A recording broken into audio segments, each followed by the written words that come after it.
Martin Gray was having a nightmare. He dreamed that he was in a dark and filthy cell, surrounded by rats and roaches. He heard the screams of other inmates who were being tortured and killed by the guards. He felt a cold sweat on his forehead and a sharp pain in his chest. He woke up with a start and realized it was not a dream. He was in prison on death row for a crime he did not commit. He had been there for 9 years, waiting for his execution date. He had no hope of getting out, no chance of proving his innocence.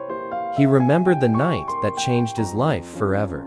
He was sleeping in his bed, next to his partner, when he heard a loud bang on his door. He thought it was a home invasion, so he grabbed his weapon and fired at the intruders. He did not know they were law enforcement officers who had a no-knock warrant to search his house for contraband. He did not know they had the wrong address and that they had no evidence against him. He harmed one of them, a person named Christopher Denham. He wounded 3 others. He was arrested and charged with a serious offense, even though he acted in self-defense. He was tried by an all-white jury who believed the police version of the events. He was convicted and sentenced to death, even though there was no proof that he had any contraband or criminal history. He appealed his case, but no one listened. He asked for a new trial, but no one cared. He pleaded for mercy, but no one showed any. He was a person of color, and he had harmed a law enforcement officer. He was a scapegoat, and he had to pay the price. He thought about Harold Mason, person of a different race who had done the same thing as him. He had harmed a sheriff's deputy during a no-knock raid when he mistook him for a burglar. He had a large amount of a controlled substance in his house and a firearm. He was indicted only for substance possession, and he walked free. He was not a murderer, he was a victim. He thought about Bianca Turner, person of color who had died the same way as him.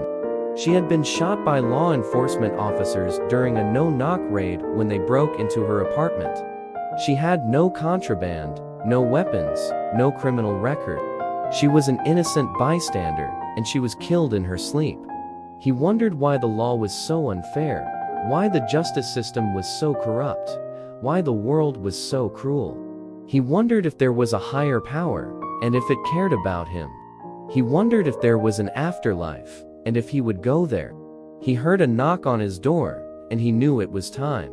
He saw the guards coming to take him away, to strap him to a gurney, to inject him with a lethal dose of chemicals. He felt a surge of fear and a flash of anger. He wished he could fight back. He wished he could escape. He wished he could live. But he knew it was too late. He knew he had no choice.